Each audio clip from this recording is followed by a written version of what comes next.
Hi, and welcome to this course, the Book Selling University course 177, about how to be a celebrity during in-store events. I'm Brian Judd. I'm the instructor of your course for now, and I am the executive director of the Association of Publishers for Special Sales, one of the sponsors of this Book Selling University. But I've had a lot of experience with in the corporate world and also as an author doing a lot of book signings and bookstore events. I learned early on that an event usually attracts more people than a signing. So a lot of the things I'll be talking about are what I've learned by doing this and how I've helped other people do this, and how what people have told me about their experiences during doing store events. So what to expect from this class? How to arrange signings and store events, and who to contact, how to contact them, when to contact them, and then how to organize your presentation of what you're going to say and how you're going to actually present it. So why present? Obviously, and this is why do a signing or why do a store event. And let me get back to the difference. A book signing is when you go in and just sit at a table and wait for people to come in and sign your books. If you're a celebrity in your field, if you're well known, then you may draw a crowd. But if you're not, then you may not draw a crowd larger than your friends and relatives. So what I suggest, I wrote a series of books on how to get a job. And my early book signings were lonely events. But then I turned it around and started doing a seminar at the bookstores about how to get a job. And people would come to that to find out how to get a job. And then I would just say, oh, by the way, here's my book, it's for sale. So the attraction was the information, not the book. And I ended up selling more books and got a lot of free exposure, not just from the store or the location itself, but from the media that would have an article about that. Or I would do radio shows and TV shows around an event. If I was traveling somewhere, I would contact the media in advance. So I would get additional free exposure above the actual event itself. The concept of an author brand extension is the fact that people may just think of you as an author and not think of hiring you as a speaker, as a spokesperson. But once they hear about you or see you during your presentation, then your brand is extended as an author, but also as a speaker or as a seminar leader. And you can support other promotions. You can have you may have a different event. You may travel to a city and have a keynote presentation, and while you're there, you're doing some store events. So in the meantime, you can do the media to promote both. You can have handouts at your in-store event. And when talking about in-store events, it's not just talking about bookstores. These could be airport stores, could be supermarkets. You might do somebody at a Costco or a Walmart, or maybe at an association meeting. So don't just think in terms of these events at bookstores, but at a variety of different locations. Certainly create additional opportunities. I've had a lot of people that came and asked me to speak at their event after hearing me do a presentation at a different location. So you can use that event to create even more exposure for you. And you receive an implied endorsement in the sense that if the store is telling people that this author is worthy of our time, setting up an event for that person, him or her. So the store is actually giving you their endorsement that you are a qualified, credible author of the content. Now, creating and maintaining relationships is really important, not just with the bookstore, but with the media or with the local chambers of commerce or other people who you make contact while you're at the event. So you carry these relationships on forever. And to create word of mouth or generate word of mouth advertising too, where you can get more people talking about your book. You know, I just saw this author last week and I got a signed copy of it. It's a major event for a lot of people that when they get a signed copy, an autographed copy by an author, that's a major event. If you've ever been to a book expo, you've seen the long lines of the authors set up on tables that are giving events or giving a book signing. And when you get a celebrity's autograph on your book. That's what people want to show that to other people, and so your name gets spread around. Your certainly the title of your book does too. So there are a lot of benefits to doing these events, not just for selling books, although selling books is nice to do, but you get paid for other events for it. And also have fun. One of the benefits of this is it's an enjoyable experience. I think you'll have a lot of fun doing it. So what are some tips for in-store events? This is a handout you'll be getting, but here's some things that you can do to make your events or your signings more effective and more fun. Call in advance. You want to set this up several months in advance, certainly, and particularly if you're doing a tour, if you know you're doing a keynote presentation the other side of the country in 6 months. Then a couple of months before that, start contacting the stores and the other potential speaking events in that area, because they'll send out a flyer too, and they produce that at least 30, 60 days in advance, at least that they can get your information in there, send you a photo, send your bio, and certainly a cover of your book, a JPEG of your book, so they can include that in their store flyer. Have an enlarged flyer, well, not flyer, of your book cover set up with a stand on the back, so you can use that on your table or behind you when you're doing your presentation. So your book cover is always in view, and people have that subliminal information where they can know exactly what your title is. Have something else to give away, not just your book, because some people may come up to you and say, I just bought your book last week and it's really good. I bought your book whenever. That's really good. I just wanted to stop by and meet you and thank you for all your information and all your help. I've done that for other authors too. And you might give them a pen or give them a pad or a business card, a bookmark, something that they can take with them as a reminder of that. And not everybody who comes to your booth will want to buy your book. They may just want to talk to you and ask you a question about how to get a job or whatever your topic is about. So give them a bookmark or a pen. Thanks very much for stopping by.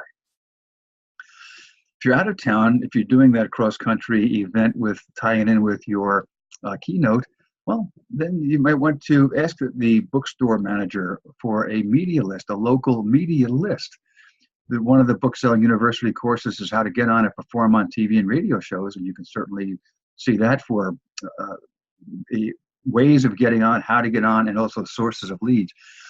But if the store manager has some leads that he or she can give you, then you have that implied endorsement also. When you're calling on the phone to the producer, you can say that, and Ms. Jones from this local airport store gave me your name to contact as doing some promotion of the event. And also post-promotion, invite them to attend. If it's a journalist or maybe a TV announcer, if it's a big show, have them come there and talk to you and interview on the air, or just record it for future use. So I've done that in many cases, that I've invited them in many cases. They don't always come, but they have, and I've been able to get that other exposure and some immediate exposure on that particular night. They were showed on the news that night. Also ask for the local Chamber of Commerce. If there's a Lions Club or Rotary Club nearby, if your topic is a business or that would be related to a local event, then get these people to perhaps do a presentation at their event, and also have them spread the word about your presentation or your signing at the local bookstore. What I've done also is just have a page with my contact information on it, also with a book cover on the page. I always made sure I had that on there, but with a list of the endorsements of people who said this is a good product. So again, you get that implied endorsement from someone else saying how great your book is. That's always a good thing when someone else says how good you are instead of you telling how good you are. Talk to people, be approachable. People will say, well, this is an author. I can't walk up to this author. They're famous. But just smile and be approachable and walk up to them, have a handshake, or just have a bookmark or a pen to give them and thank them for coming, and just to break the ice and let them talk. If you have a few books left over, ask the manager if he or she would like you to sign them. In general, they don't return signed books. Sometimes they put a belly band around it, you sign that. But if you can sign a few books and leave them there, they may have a special table for autographed by the author books, and then your book would certainly stand out there, particularly for people who could not make it to your event, and they'll stop by the next day to pick up an autographed copy.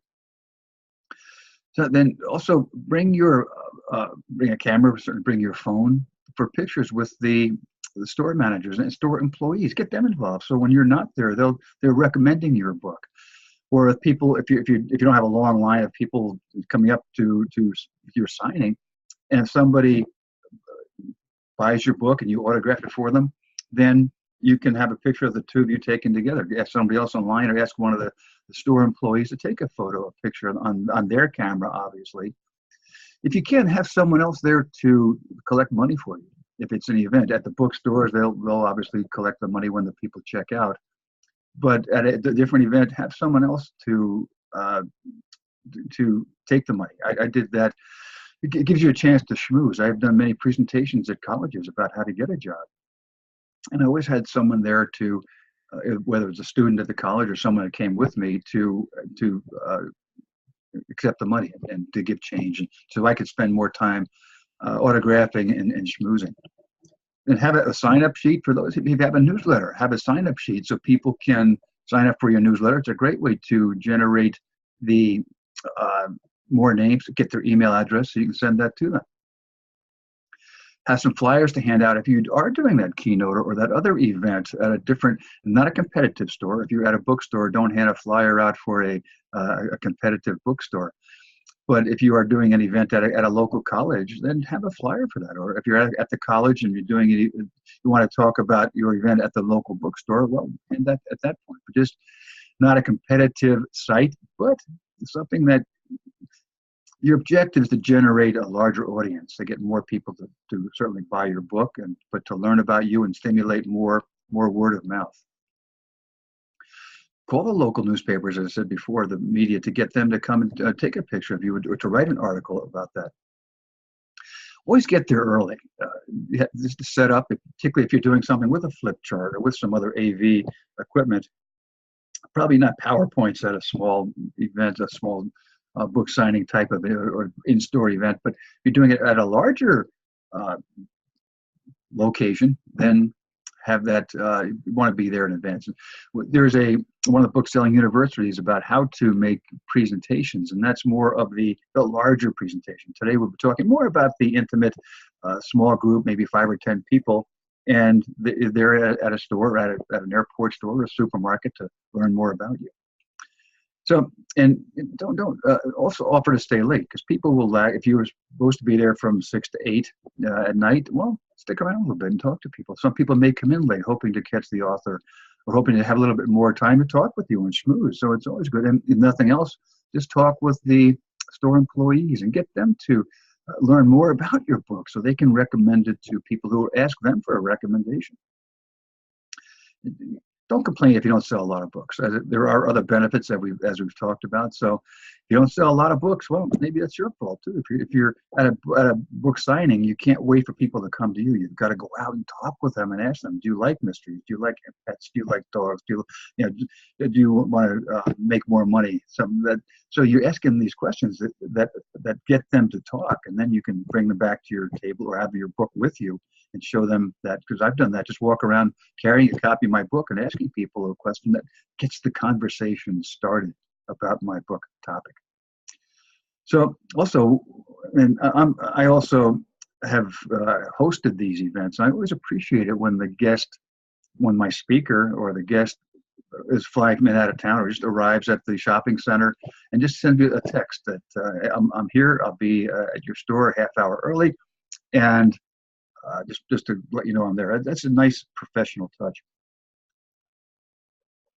And on the other end, make sure you send a thank you note. I was a television host of a television show for 13 years. And so I did 650 shows. I would say less than 10% of those people ever sent a thank you note. They thought I was doing them a favor. I should send them a thank you note, which in many cases I did for those who did a really good job. But those who had the professionalism, the courtesy to send me a thank you note. Whenever I had a last minute cancellation, or if I needed somebody on a particular topic, I would contact them first.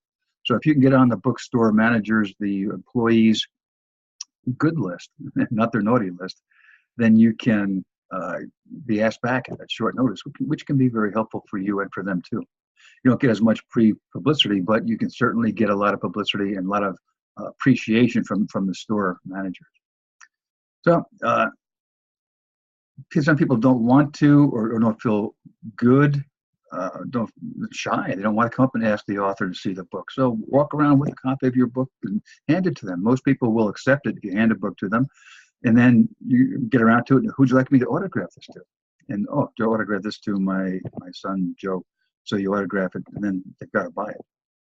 And then have fun. Enjoy yourself, and I think you'll have a good time at these events. That's something that the more that you can do, the more you can smile and have fun, people will respond to that, and it'll be a good event for everybody. So given all that, what are some of the objectives that you have? Certainly you want to connect. You want to get people to look them in the eye. Let people know that you're there, not just to sign or sell books, that you're there really to help and connect and form these positive relationships with the store. So the host's objectives, the store manager's objectives certainly is to have a great event. So people will come back tomorrow night there's a different author, or next weekend or next whatever, there's another author coming in town. The more that people feel comfortable doing that and know that they can go to the store and get a good, meet some good, credible people, get some good books, then they'll come back. And that's the host's objectives. Their objective is to make a lot of money selling a lot of books. So the more store traffic that they can generate, the more likely people are to come in. They'll buy your book and they'll say, oh, I forgot, I need a present for Aunt Sophie. So I think I'll buy this book for her. And they buy other products when they're there. So they want more people to arrive. That's one of their objectives, to have a good time. So you get more word of mouth going for you and the store, and also meet your objectives too. So those are the overall objectives for your in-store events. So let's talk now. How do you arrange your store events, and how do you find and contact the people who can hire you?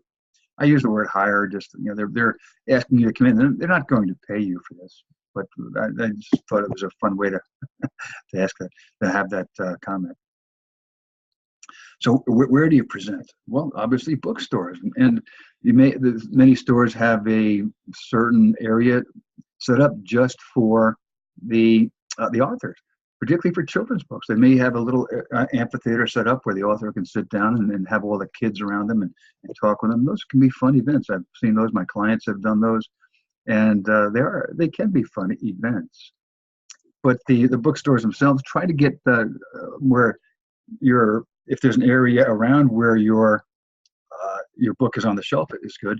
Try to stay away from the cafeteria, because you'll have background noise, background music, perhaps. You'll have people that are maybe talking a bit louder than you want. So try to stay away from the cafeteria. But generally, they'll have a nice place for you set up. If you're doing an event or a presentation instead of a signing, try to tell the manager that you'll have a tabletop flip chart, for example, or you have the stack of some other handouts that you want to give out. So you need a table. So they may put you in a different area. But do all the things we talked about before, get good relationships with the manager, with the employees, and do all that you can to do the promotion of it beforehand. I think you'll find that bookstores can be a successful event for you. And not just the bookstores that are bookstores, but also think about other stores like the supermarkets and airport stores. Certainly schools. They have a children's book. You can go to schools and do an event and sell a lot of books. Maybe pre-sell them to the school if you can.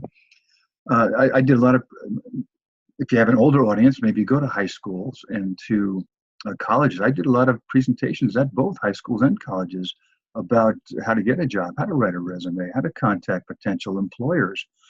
And the different level of school to which I made the presentation would dictate the examples I used, the questions I could expect, because high school kids sometimes would say, what's a resume? Where college kids and students are more looking at how do I contact the president of the company, or do I go to HR? So they had a little more strategic questions in mind, but also, anyway, just when you're thinking of schools, just don't think of going to the reading a children's book at a school, because there are a lot of other opportunities at vocational schools, military schools, and a variety of those. Certainly all retail stores, not all retail stores, but many of these. When we have, for the apps chapter in Connecticut and other cities, we've set up these events where people would go to a local department store particularly around the holidays, and we'll set up a table and have several different authors at a particular time, maybe a 2-hour slot, but you have 2 or 3 authors there at the same time. So these retail stores can be not just bookstores, but almost any retailer. They're looking for you. If you have a book about cameras, photography, go to a camera store. If you have a book about for pets, go to a Petco or PetSmart and go to their stores and do an event. Particularly, they may be having I know our local Petco has an adoption day where they'll bring dogs in, and people just come over there to see if they want to adopt a dog. Maybe have a dog on a book on how to work with dogs that have been abandoned or abused, a rescue dog. So that's a good place to do a signing for people who adopt a dog at that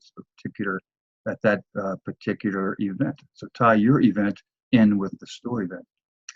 Have a launch party. That's a good way, and a different example of an event. You're not doing a book signing, although you certainly have books there for sale.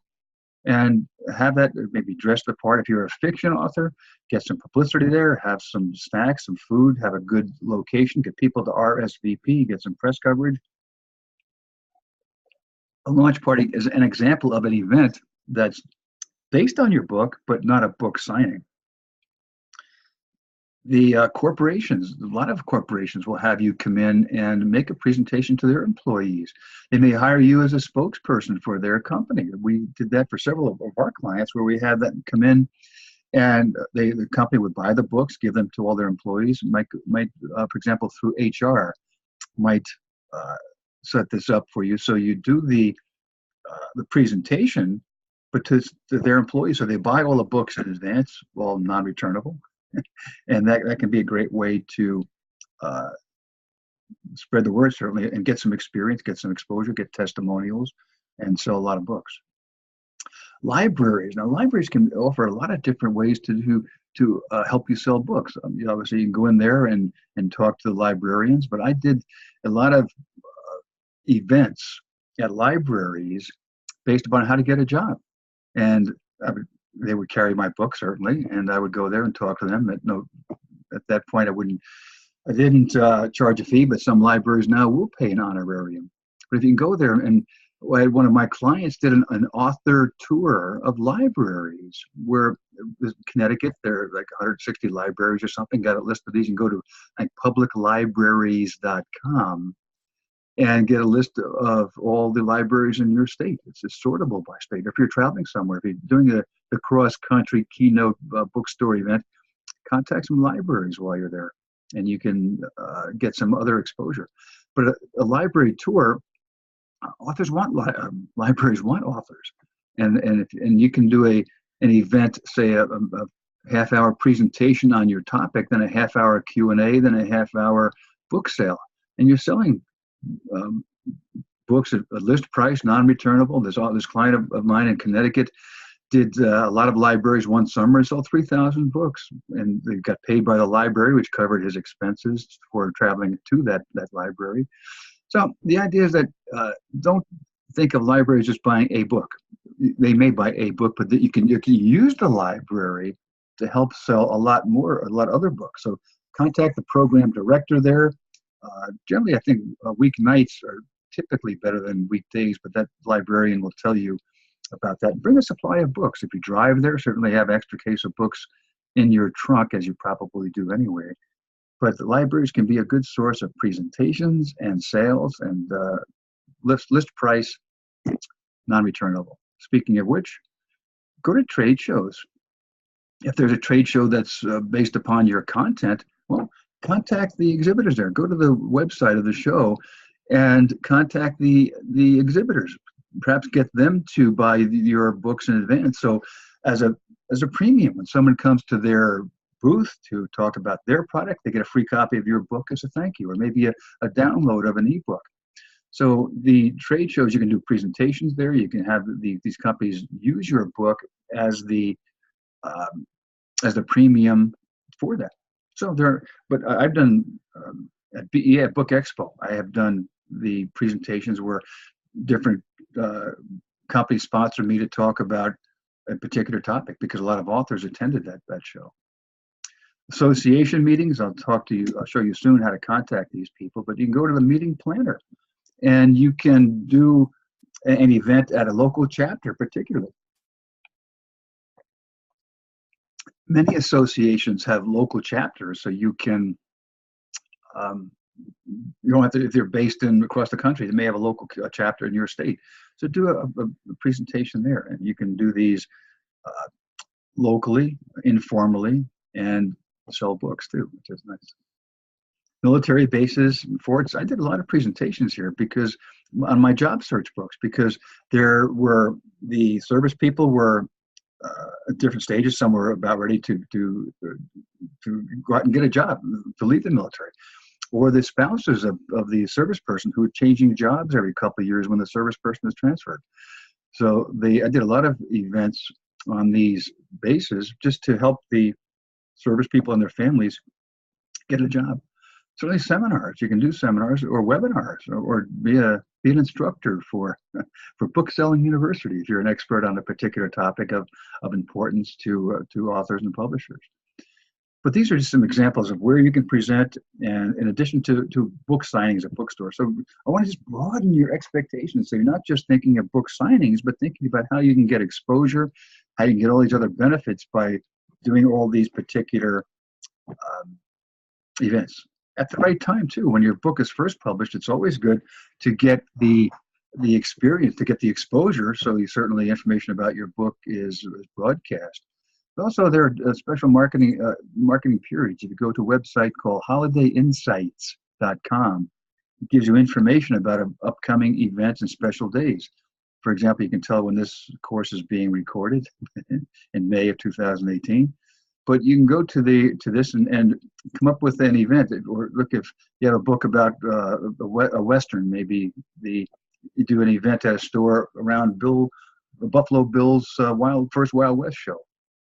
Maybe you have a book about New York City and when the Empire State Building was dedicated. So the more that you can contact the store, maybe go to the gift shop at the Empire State Building if your book is about that, and do an event there. So see how just by going to this different site, it gives you more ideas about how you can get exposure. So you can, it just helps you be more prolific in your marketing exposure.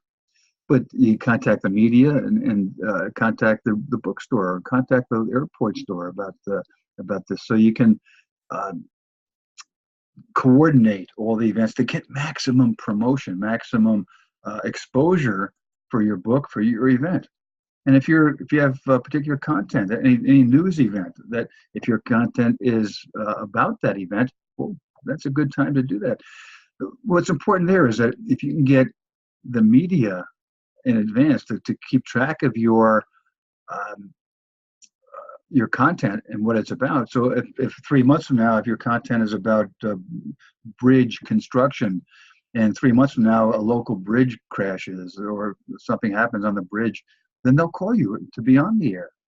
I live about 2 hours from Albany, New York, and years ago I was the noon news. Every Friday I was the noon news job search expert. I would go there. I drive 2 hours to Albany and then be on the air for 2 minutes and then drive home. I always got there a little bit early, got the local newspaper, so I could talk about the local events. So if you're flying cross country, if you're doing a seminar on your topic, get there a little bit early and read the newspaper. Find out how you can tie in your topic locally. So people, first of all, they'll know that you've prepared for it, but two, it gets their interest up, and they understand that your content is immediately applicable to something that's happened to them right now. So if you want to just promote your book, your brand on a regular basis, not just when it's first published, but as long as the content is still relevant. See, that's an important thing with these events, that it's not based upon the copyright date of your book. It's based upon the applicability of your content to a current event. And that's where you can get more of the exposure and more of the news for that. So create your own experience, your own event. Merry Thanksgiving. If you have a book that's a fun book for kids during this time of year, just create your own book marketing period, and without being too weird about it, but you can. This may be a little bit too weird, but you can have some fun with that. That's what this is. What I think is really important, just to have fun while we're doing this. We get beat up a lot as authors and publishers, so the more we can enjoy ourselves while we're making some money, I think the better off we all are. So how do you find these decision makers? Well, let's look at some of these, the ways in which you can do that. First, with the store manager, certainly. That here's one. I just did a search. I'm in near Canton, Connecticut, and so I did a search on that, and scroll down, and so I can contact Bob Green. Here's Bob's phone number, and call there. And if you ask for somebody, then you're much more likely to get that person, instead of saying, "I just speak to the store manager or the community relations coordinator at a store." Well, then if you can just ask for the person, plus this Bob Green is a branch manager, he may be able to get you into a variety of stores. Maybe he works the manager for all the stores in Connecticut or wherever that may be. So that's a way to get that. Just did a search on Barnes and Noble and in Canton, Connecticut, or wherever you are traveling. As I mentioned before, the associations can be a great place to do these events. Here's one for the American Society of Association Executives. And just go to their homepage and click on staff. And here's this Linda Andriani is the Senior Director of Conferences and Engagement. She may be a great person to contact to arrange an event. And while you're here, look at some of these other things. Perhaps here's the Lauren Benedict, the Senior Director of Meetings and Expositions. So if you want to speak at that group, certainly the learning manager may be a person who you would contact, particularly if Lauren's not there or doesn't respond, then contact Karen.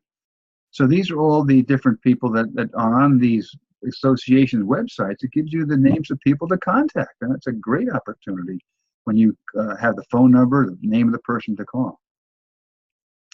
Category buyers. This is an example of going to LinkedIn. You can just do a search on LinkedIn if you're looking for the book buyer at Target, for example. Well, go to LinkedIn and put that search argument in, and up comes Angus Abrams. So he's the book and reading merchandise buyer at Target. So contact Angus. If you contact him online, don't try to sell the first time you talk to him. But if you contact him, in many cases it has his contact information on his profile, so it gives you that information where you can reach out to Angus. Not necessarily, again, don't try to sell him the first time you contact him, but try to create that relationship first, and then go for the throat. Not literally.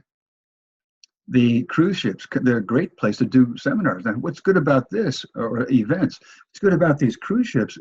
Here's the contact there is the Director of Enrichment Programs. And what's good about working on cruise ships, I know I have a client that did a lot of presentations and events on cruise ships, and he got paid for it. They paid for all his expenses, other than alcohol, but all his food, his transportation to get there, and he just paid for his wife to come along with him, and had a nice cruise. He would maybe two or three times during the course of the week, he had to do an hour presentation or a variety of other events, and that was something that was very enjoyable, certainly to him and to his business.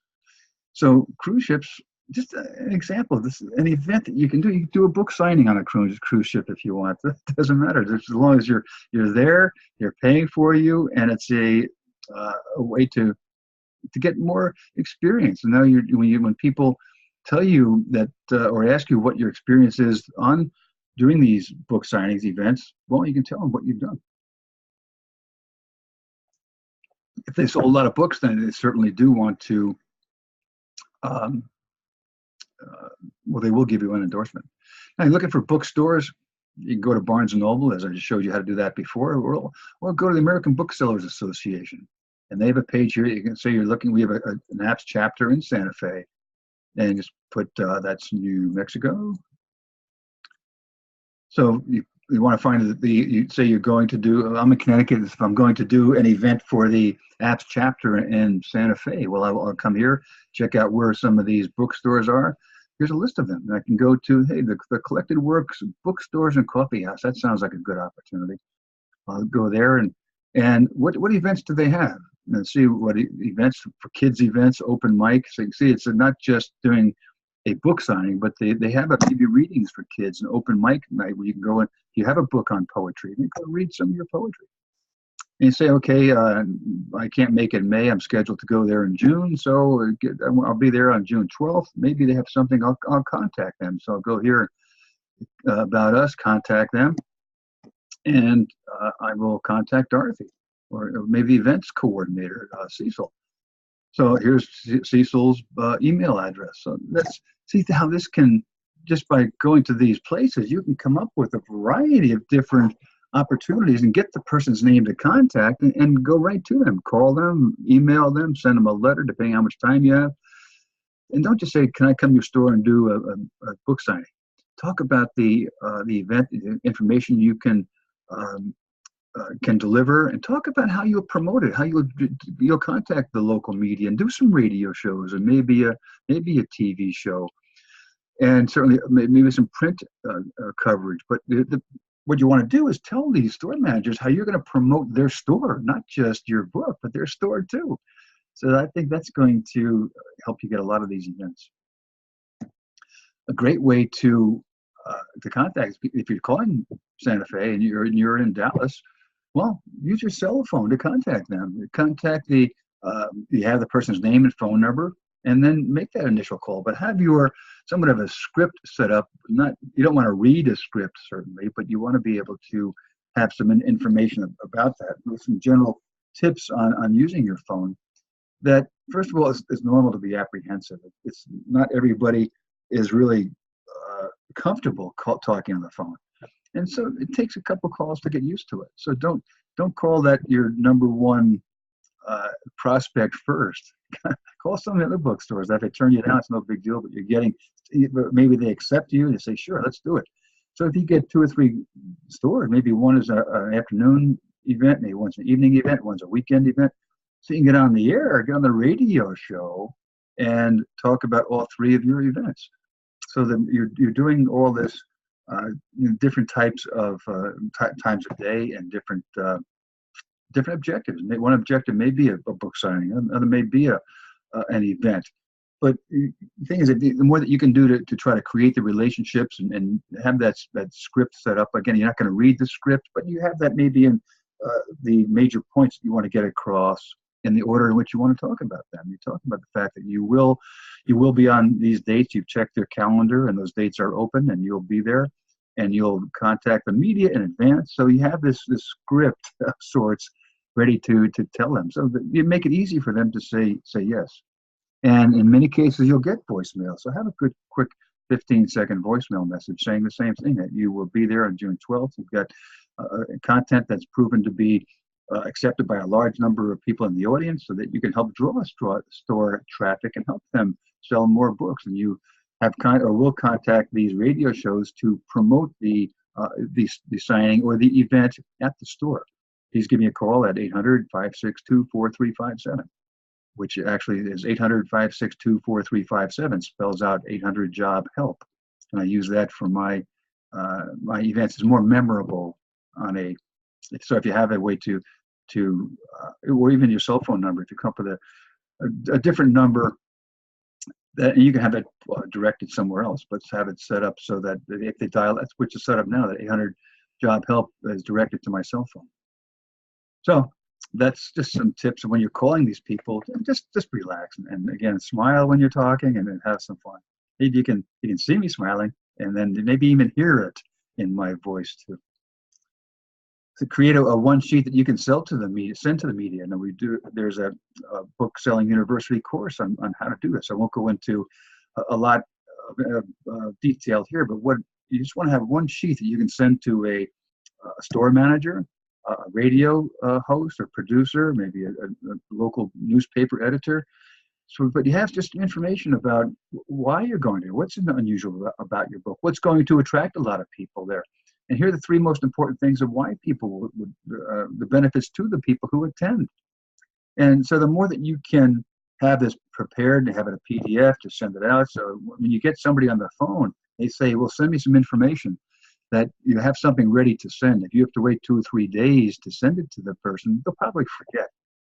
So just let them know that you have speaking experience, when you're going to be there, and what experience that you've had. Just have one for media, one for print media, broadcast, have one for retail stores, one for associations and whatever. But just a little bit of tweaking for each one. So now you want to prepare your content. You have you know who you're going to call. You have the names. You set up your event. So now you're going to Santa Fe, and you're going to prepare your content. Important thing here is you want to organize it, but also have it customized to that area. So if I'm talking about how to get a job in Santa Fe, well, I'll prepare that by going to a chamber website, or going to the local newspaper and looking at their website to find out what information. Maybe they've got the really high unemployment rate there, so I'll know that. Or maybe a particularly low unemployment rate, so I have to let them know how to get a job in a very tight economy. So I think the more you know about that information, the more you're prepared, the more that you are likely to have that. And this is that just as an example, that BSU 135, how to make persuasive sales presentations. So I'm not going to go into a lot of content here about how to actually make it, because a lot of this information is in that other course. So rather than duplicate it, I'll just come up with some additional information that can help you more at a signing or a local event. In all cases, know your audience. If you're talking to members of an association, well, they have specific needs. Or if your book is about how to get more motivated on the job, well, then if you're talking to a blue collar group versus a CEO level audience, then use different examples. This is something that you see some of the looks on these people, that the speaker here is not communicated with the audience. You lose that relationship, rapport, connection with the audience if they think that you're not prepared, or that you're talking to a group of high school students using information that how to get a job for college students, or 55 plus people that are out of a job. So that you get the point, that you have to find out what their criteria are, what their objectives are. And what's the setting? Is it going to be in a classroom at a high school, or will it be at an amphitheater in a bookstore where you're reading your book? If you have a children's book, well, if it's an amphitheater in a bookstore, and perhaps in a classroom at the school where you're sitting on the floor with a lot of kids around you, and you're getting them involved, you're asking them questions, you're having fun with that. And then, so that's knowing your audience is certainly going to make it a much better experience for them. So they'll like it more, have more fun, and their school or the association, the corporation, or the store are more likely to have you back at some point in the future. Know your material. This may sound odd, but read your book. Particularly if you've called the media and you've asked them to come and cover your presentation, then they're going to ask you questions about the current events. How does your job search book compare, deal with the potential changes in the NAFTA agreement? And then, so you have to have at least be up to date on the current events. They'll have some examples of your experience. People like that. If you could tell stories about how you've gone through this, so you connect with them more, that you can let them know that you understand how they feel, and how you can connect with them because you felt the same way. You've done it in the past. And know your competition too. The bookstore manager is going to say, well, how is your book different from this particular book? I ran into that a lot back in the early days of my job search book. And people said, how is your book different from what color is your parachute? And so what color is your parachute was a major annual book that sold a lot it was the perennial leader in the category. So I had to let people know how my content was different, and of course better than that particular book. So have the local information, whether the current events, the more that you can be local about it, or have local information, the more likely that you are to connect again. And just be yourself, have fun, and just be yourself and have fun. So organize the body of your presentation. these are, you don't have to have have a script that you read, but if you can talk about different places, here's how you would uh, uh, get a job in Santa Fe versus in Southern California or Florida. And if you, and the more they again tie it into where the place in which you're giving the presentation is good. So you may be talking about that. The issues could be generally we want to come up with a maximum of three, even if you have an hour presentation, particularly with some Q&A. But don't bring up 10 issues in a particular event, because then people aren't going to remember that anyway, and most likely they won't be there taking notes. But if you can just talk about three events and talk about, here's one, here's two, here's three. So you're actually pointing those out as they come on. And do that on the media, not in front of your face here, but just that you're talking about. Here's point number one, and you talk about it. Here's point number two, and you talk about it. Here's point number three. And you talk, but you also get the audience involved with them. Get what are their opinions on this? Ask them. Here's what I think about this, but what do you think? Let's have a little discussion here. Then be able to talk about the content as it applies to your book, and their particular the people involved there, whatever their opinions are, and whatever issues are important to them. If you have fiction, you can do this for fiction too. Maybe you dress the part. I won doing my TV show, and one of the guests had a book about a banana. He actually had a banana suit, and he wore this thing, and it came on the air and on the show, and did a brief, maybe 10-minute event story with his banana costume on. Then we took a break, and he changed and came back in. But it was really a good attention getter. If you do that at a book, you may have a group book signing event. And here you have different authors, for example, on different topics. We did that several times. It worked out very well because one of the particular topics, we had one person who had a book on golf. He was stacking golf balls one upon the other, and the Guinness's Book of Record, I think, was 5, and he got up to 4 one time, and I hit the table so they'd fall over. Just kidding. But it got some media exposure, and people came to look at that. And while they're standing there talking, then I'd walk around. Don't stand behind the table or sit behind the table when you're doing a book signing. If nobody is there, get up and walk around. If you have a long line, then I suggest you do sit, and then you can talk to them. But just that, getting a little carried off the track here of organizing the presentation, but the book your presentation may be on the time and the experience, locality. The idea is that you come across as a planned presentation. And again, this doesn't have to be very long. It may be 15 minutes. The idea is to have the attraction being your content versus coming to a book signing. So the more that you can have this information localized and in a sequence in which you can remember it, so you don't have to read off a written document. So you just know these things and have that.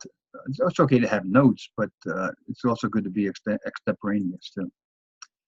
So the conclusion of the preparation, don't just end your presentation. What you want to do is summarize. Here are the 3 things we talked about, 1, 2, and 3. And then lead into the questions. Okay, we've talked about this. What questions do you have about that? And it's always good if you can plant somebody in the audience to ask that first question. A lot of people don't want to be the first to ask. So if you can have someone ask a question, give that person a question, or maybe a couple people to ask you questions. That gets the momentum going, so other people will ask you this other questions. And the questions that you plant are certainly ones that you've experienced to be popular among your other events too. So obviously mention your books are for sale. You may always have one standing up behind you or on some kind of a display, or you certainly have your enlarged copy of your cover standing behind you too. So people will always know that that's the reason why you're there. They know that too. Well, eventually they will if you do this right. Have handouts with your contact information on it. Could be a handout, it could be a business card, it could be a bookmark, it could be a pad, it could be a pen. But just to give people a way to get back to you. They may say, well, I'm not going to buy it now, or I'm going to buy it on Amazon, so I'll go there and buy it used.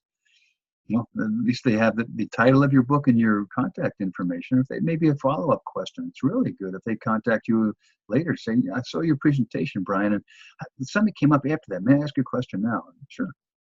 particularly if they bought your book, then I always do that.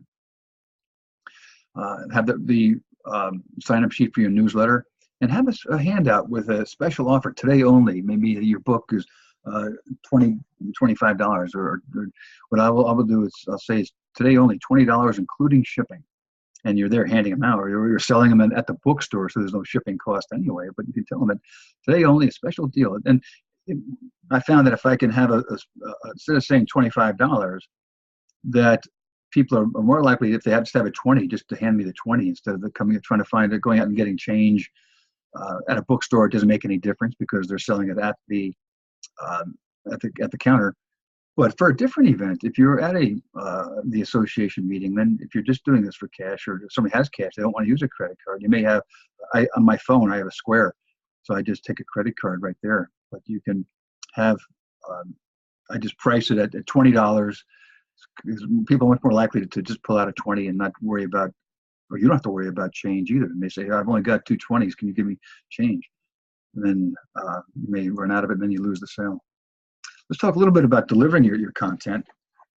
How are you going to present your words vocally and visually? This is me doing an event at a library. Actually, it was about how to get published, and drew a good crowd. And but it was, I sold a lot of books at that event too. There were 50 people or so there, and I probably sold 30 books. So and the other 20 had already bought them. But just to talk about delivering your content now, and just for tips for making the presentation, that certainly arrive early. That helps your nerves too. So that if you arrive at the last minute, which has happened to me due to traffic or something, then you arrive and you're on at 7 o'clock at night, and you get there at 6:55. In addition to making the host nervous, you get on. At least I would get on, still kind of tied up from uptight, I should say, from the traffic and worrying about getting there on time. So, and be authentic. You talk about stories. If you want to talk about times I was out of a job, and here's how I felt, and how am I going to go home and tell my wife and kids that got laid off in November, that Christmas this year is not going to be very good. So that's a tough thing to do, and people connect with that if they understand that they've been through that. They have that authenticity about you, and you make that connect. And also be flexible. I was able to talk to college students about how to get a job, and then the next day or that evening do a radio show about helping 55 plus people, 55 years old plus, that have certainly a lot of different demands on their finances than the college students. So I have that flexibility in my content, in my delivery of that, certainly, and have that attitude, not an egotism. You're not the big author, but your person you are, but you want to have that professionalism of a well-known author, but be able to connect on a one-on-one basis. So and work the audience, that you're doing the Q&As, that you're walking around, making eye contact, and asking questions. You say, you look like you have a question, or did I see you raise your hand there? Something like that. Sometimes if you ask that, then they're saying, oh yeah, I do actually. Certainly have books in your trunk if you're flying there. Call the store in advance. Ask them how many books we'll have on hand, and tell them that they say, well, we'll have 10 on hand. You say, well, my presentations in the past, my events in the past, have really drawn a lot of people. You might want to order a few more. And I can always autograph them for you so you can sell them later. And they know that they're returnable. If they're not autographed, they know they can also return them. We talked about some of these things, that when you're delivering your presentation, to smile and to have that connection again, that people know that you're relaxed and just having fun and using stories. And supporting your points of stories. You make your 3 points. Here's the time this happened. This happened to me. And let me tell you how I felt about that, and or how the reaction I got. So the more that you can support your points with stories that people can relate to, then I think you're much more likely to make that to be authentic. You can expect some curveballs. Some people may try to, particularly in the media, they may try to throw you a curveball, something they don't expect. So when you're doing your radio show in anticipation of your book signing, they may say, well, why should we care? And well, here's 3 reasons why you should care. 1, 2, and 3. Have that energy and passion from what you're talking about. If it's a late evening event, and I've done starting at 9 o'clock, when people have been at a seminar all day, I'm the speaker. It's the last speaker of the evening. And I can tell that they're kind of dragging, and they look at their watches and can't wait to go out and get a cigarette or a drink or something. So you have to have that energy. You have to have that passion. If you're going to try to connect with these people, you've got to bring that out. And so, and watch the time. If you're the speaker before that, I've had people go over their time, and my time got shorter and shorter. And I'm thinking in my mind, how can I get these points across without usurping someone else's time, or maybe the lunch? If you're the last speaker before lunch or before the closing remarks, then you have to be able to get your points across in a different amount of time than you had planned. If you're at the bookstore and they said, okay, you have an hour, but then they have some, maybe the lights go out, which has happened to me, that they say, well, the power comes on a half hour later, so you're down to a half hour. So just don't let your body language show you're mad, or that. Just let your body language smile and have fun. Just roll with the punches, and people will respect you for that too. And then the interpersonal aspect. This is an event. These two people over here are less smiley than these people, and these people have the person in front of them. So this is an example of a group book signing that people can.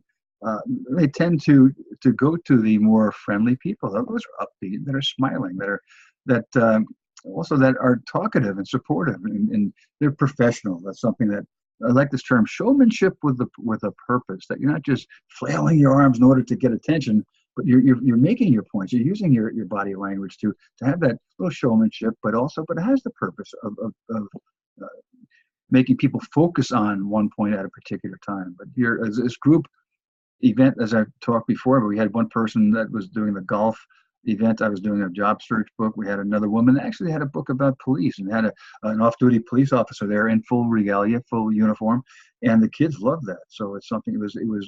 It drew a good crowd, and a crowd brings a larger crowd. If people see a lot of people at a particular area, they may go over and take a look, and then you've got that more of an audience. If you're nervous, what are some things I call? I use the term stress for success. That it's good to have a little bit of that tension. You don't want to be so nervous that you can't perform, but you do want to have a little stress in the sense that you really want to perform, and this is important to you, and that comes across, but not so stressful that it debilitates you, but stressful enough that you perform properly. You have that. It's like a racquetball racket. I used to play a lot of racquetball, and if the strings weren't to the right tension, I didn't play as well. But when I had it all reworked so it was at the right tension, then I was able to play a lot better. I was playing it on the racket if I didn't play well.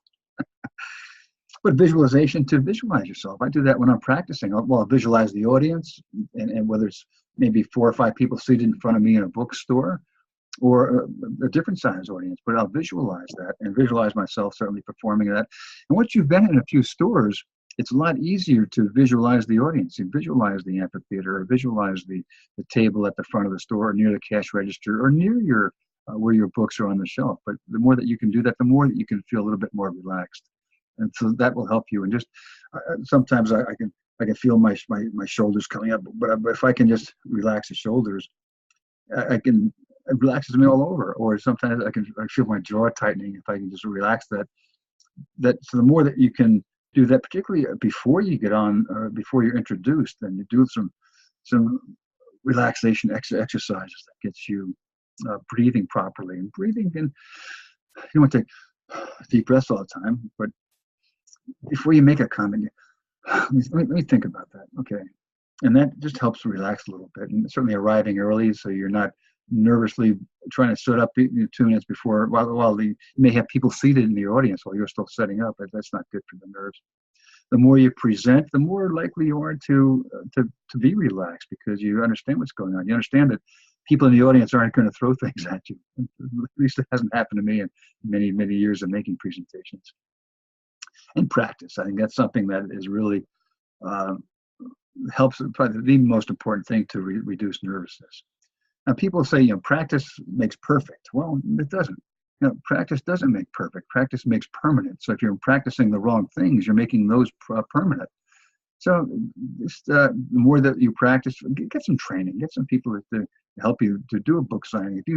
even for just a simple book signing, if you sit there the whole time looking down and you're just passing the books up to people, or you're wandering around, you're looking at the audience while you're signing somebody's book, you're looking at the line behind them. That's not a good thing to practice, obviously. But if you can make eye communication with the person that's right in front of you and talk to the person, smile and ask them about, how do you like living in Chicago? How do you like living in Des Moines or Dubuque or wherever you are?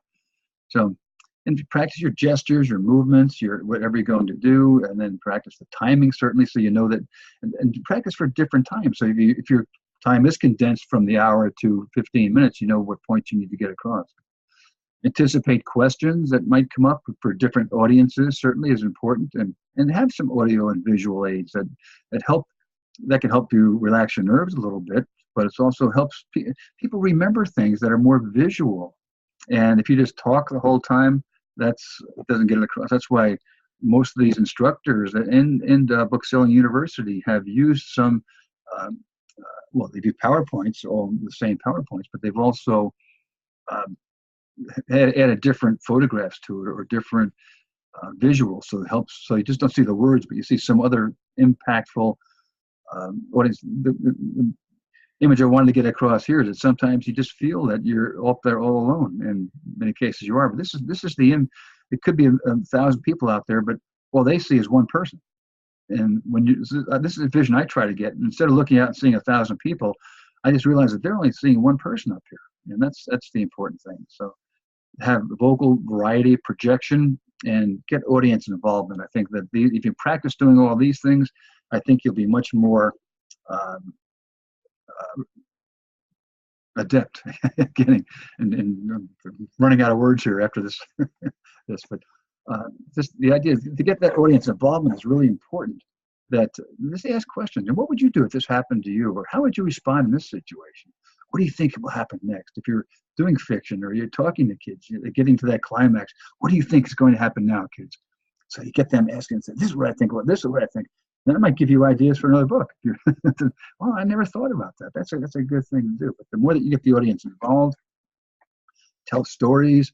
People remember stories better than facts, but not long stories. Just keep it short and simple. The KISS principle: keep it short and simple. That the story should not be a long, involved story, but something that helps get people involved emotionally, if you can.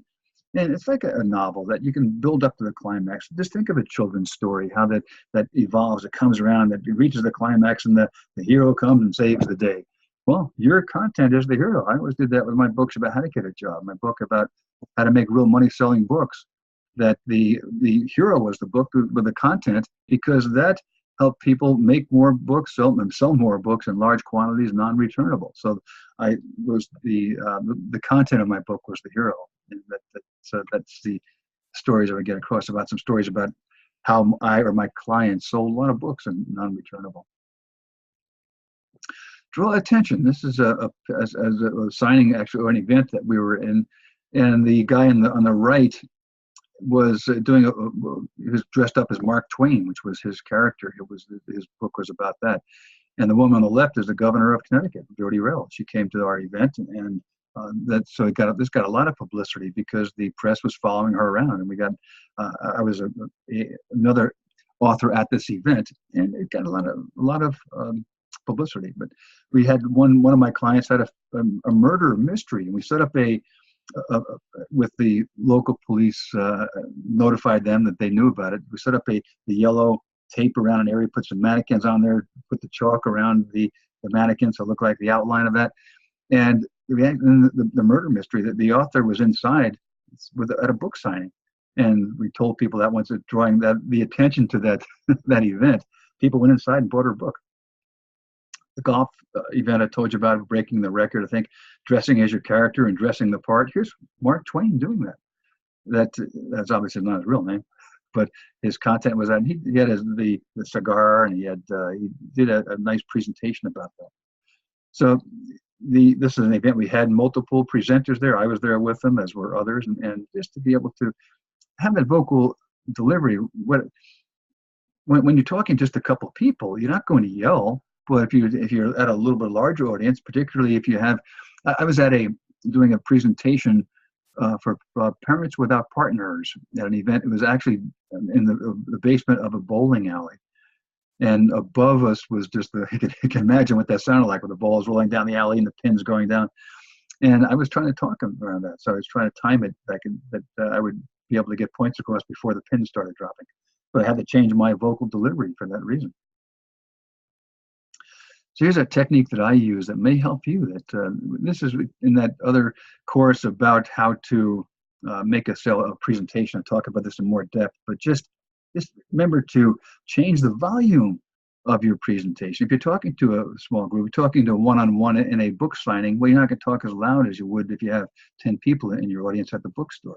And also talk from others' perspective. Here's the local information. Here's how this current event, how it affects you, and add that inflection, add the accented different words so you don't come across it in a monotone, and have the confidence that you've done all these exercises to address your nervousness, and you're able to come across as a confident and experienced professional author. Enunciation, in my case, as you probably noticed, that I tend to talk a little bit faster. I have to find out.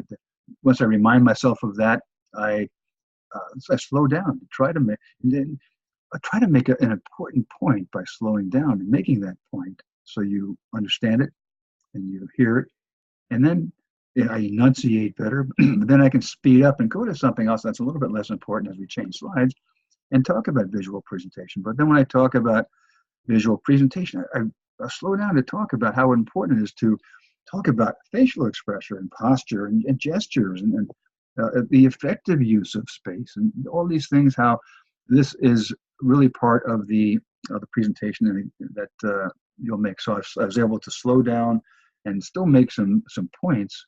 And I think if you stand during a presentation and sit during a book signing, that will help you come across. Because if you stand over people when you're one-on-one, if you're very tall, then you may intimidate them. If you're very short, then they may intimidate you. So it's better just to sit so then people can you can always maintain that eye contact because nobody knows how tall you are. So proper AV, and this is something to use to enhance and support your presentation. Again, this is if you're just doing a small book signing, a small event at a bookstore, you're not going to use PowerPoint, certainly. If you have 10 people in the audience, you may use a tabletop flip chart, which I have and which I've used. But just coordinate, use that to enhance and to give some visuals to your words. And what I've tried to do here is use illustrations, and even having myself on the upper corner here, just as the instructor, trying to add a little bit, using that as audio visual. That it's not just the voice behind the PowerPoints. It's something that hopefully I've been able to show you how to smile and to gesture and to do that. So these things, I think that use the proper AV for that. And it could be a sample of your book. So you're talking about that. If you have a book about bridges, well, maybe have a model bridge and you can demonstrate how it can go down and why it went down. Have photographs of the bridge that went down, or maybe some illustrations. Whatever you can do about to getting people to look at it, to get them to be more relaxed, to get them to maybe come up around you. So instead of sitting in the chairs, you say, come on up here, let me show you this map. And I got these charts I want to show you. Just come on up here. If you got 4 or 5 people in the audience, have them come up and stand around your table. That's a great way to get some audience involvement and participation too. You may have, if they have internet on at the store, well, maybe show your website, show that. And I always would talk about flip chart and have handouts to give people, have some reminder of you and your book and your content, of why it's important for them. If they say, I'll go to Amazon and download the Kindle. Well, then they have your ISBN if needed, but they've got your cover, they've got your title, they've got the author name, so it's very easy to find. So the more that you can get involved in demonstrations using people in the audience, that's getting them to come around the table or getting them, asking them questions that are appropriate, not embarrassing questions, obviously, but questions that will get them involved. Have literature, something to leave behind, and also have a written introduction for your host to read, particularly if you are in a smaller group or any size group, that if you could have instead of when the host says this author needs no introduction. Well, generally you do, because not everybody knows why you're there. They may know the author of a book on cats. They don't know that you own a pet store, or that you have written all this other information. You're maybe a veterinarian. So the more that information that you can, and not a long bio, 100 words is fine. It's something that just gives you credibility on the topic. And have this the business cards to hand out. Don't have a hard sell when you're at a book signing. Don't try to get people to say, you buy this book or else. But just have it, maybe just handing it to them and talking while they're holding it. They're leafing through it. Most cases, if they do that, you've got them sold. So, and get some feedback, whether it's from the host of the event or from the evaluation from the people in the audience. I do that a lot. I try to get that feedback, and it helps me perform better. You may just use a flip chart. That's something that for larger groups, or I have a tabletop flip chart that I've used a lot, and that's something. It's a really good way to get an audience involvement, because once somebody says something, I can write that word up on the flip chart, and then when I'm summarizing at the end, I can talk about, well, this person said this, and sometimes they'll have name tags on, and you can actually use their names. So I've tried to, in many cases, well, a lot of cases, I'm doing a presentation to 20 or 30 people, and before I speak, they go around the room and everybody says their name, and I've actually memorized those names, and sometimes, and I would say, okay, you know who I am, let's see if I know who you are, and just go around the audience and say their names. And it's a great way to connect that way. So using a flip chart, getting a little off topic here, but but just use different color pens and write the major points. And what I do sometimes, I'll write the notes in pencil, the things I want to get across, and the audience can't see that. They think well, so I've memorized all this stuff, and I really just have it written down in pencil on the flip chart. So just, we talked about these things. This is Kathy Gibson, a very prolific writer of children's books, and I think we talked about all these presentations factors. So a little bit of a summary. Just these are things that meet with the store manager before and afterwards too, and the employees, to get them to know more about you and your book. And so don't look down on the store staff. And I know that some people do that, and they don't sell as many books. So promote your event. Give them bag stuffers. When people buy your book, give them some pens or give them bookmarks. So when people buy any book, they put your bookmark in that at the checkout counter. Invite your friends to come and give them the questions to ask, and have that poster of your book cover.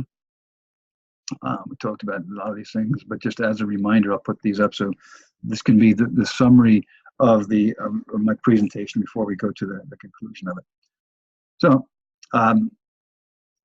just network, have fun, go up and meet people, and introduce yourself. You're an author. That's something that a lot of people want to do, and not many people have done, even though there are probably 1 million ISBNs added every year, or signed every year, at least recently.